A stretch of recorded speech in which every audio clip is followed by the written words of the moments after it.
हरे कृष्णा।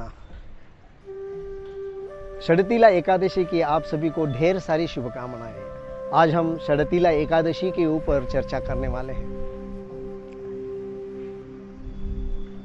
भविष्योत्तर पुराण में भगवान श्री कृष्ण और युधिष्ठिर महाराज की जब चर्चा चल रही थी, उसमें युधिष्ठिर महाराज भगवान श्री कृष्ण को पूछ रहे हैं कि हे प्रभु, हे जगन्नाथ, श्री कृष्ण कृपया मुझे ये बताइए कि माघ महीने की कृष्ण पक्ष में आने वाली जो एकादशी है उसका नाम क्या है और इस एकादशी व्रत को किस तरह से हम पालन कर सकते हैं और इसका प्रभाव क्या है, इसका फल क्या है।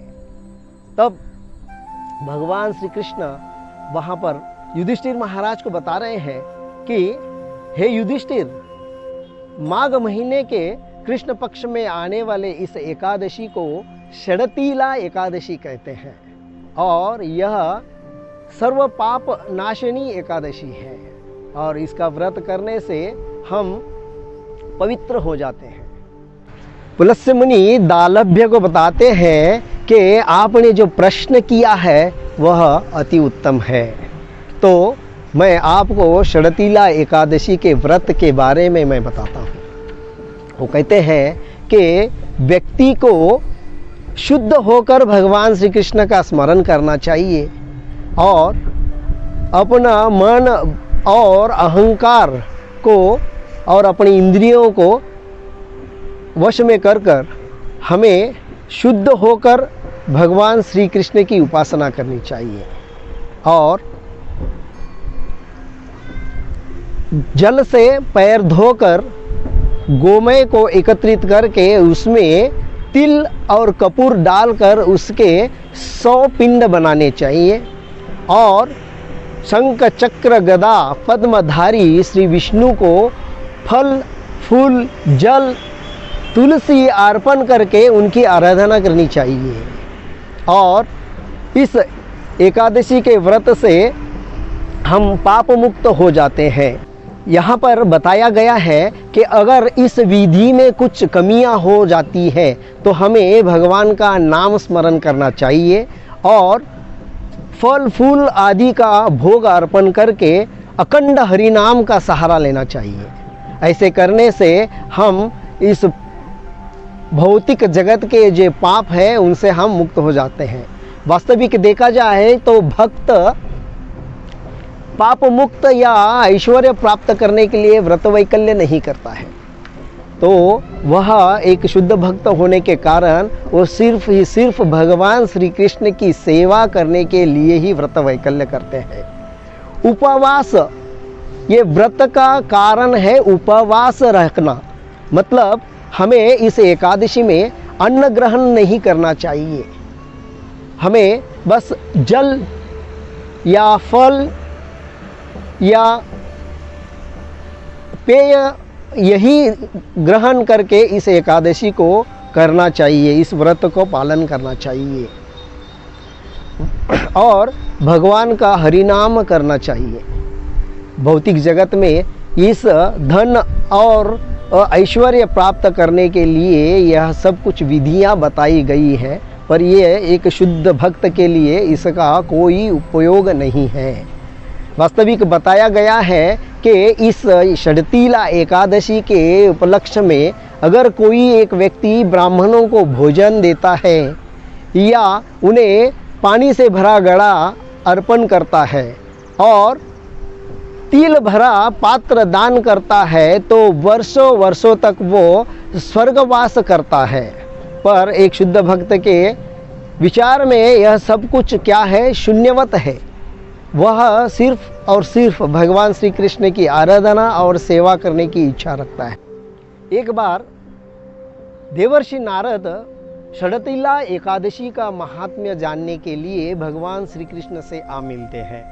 तब भगवान श्री कृष्ण उनको एक कथा बताते हैं। एक गांव में एक ब्राह्मण कन्या थी जो ब्रह्मचर्य का पालन करती थी और वह अनेक प्रकार के व्रत वैकल्यों को धारण करते हुए वह अपने जीवन को चला रही थी और उसने कन्याओं को दान और अन्य प्रकार के व्रतों का पालन करके वह एक सिद्ध स्त्री बन चुकी थी।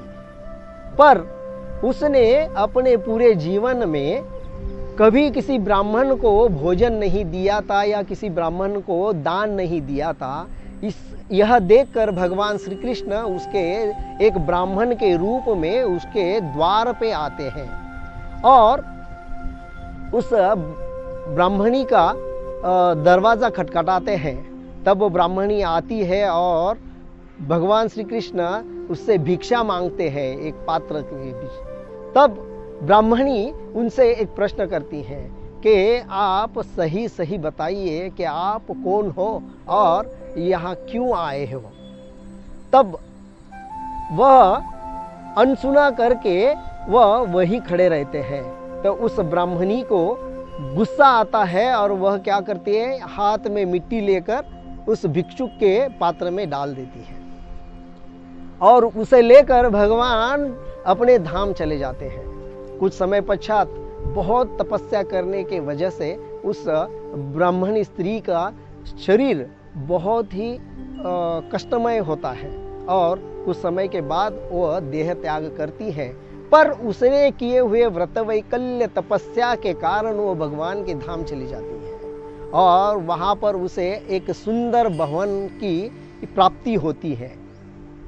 और वो जब उस भवन में जाती है तब वह देखती है कि भवन तो बहुत ही सुंदर है, पर उस भवन में ना धन है, ना धान्य है, ना कुछ सामग्री है। उसे देखकर उसे बहुत ही क्रोध आता है और उस क्रोध में वह भगवान श्री कृष्ण के पास चली जाती है और भगवान से प्रश्न करती है कि हे प्रभु, मैंने तो मेरे जीवन में ऐसा कुछ भी गलत कार्य नहीं किया है कि मेरा आज ये भवन निर्धन और निर्धान्य है, तो यह कैसे। तब भगवान श्री कृष्ण उसे उपदेश देते हुए कहते हैं कि आप मर्त्य लोक से आई हुई हो, तो आप अपने घर जाइए और जब आप अपने घर जाएंगी तो देव पत्नियां आपका दर्शन करने वहाँ पर आएंगी।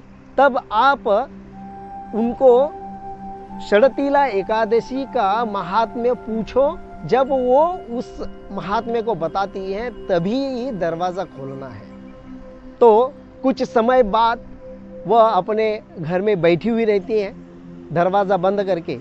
तब वहाँ पर देव पत्नियाँ प्रकट होती हैं और दरवाज़ा खटखटाती है।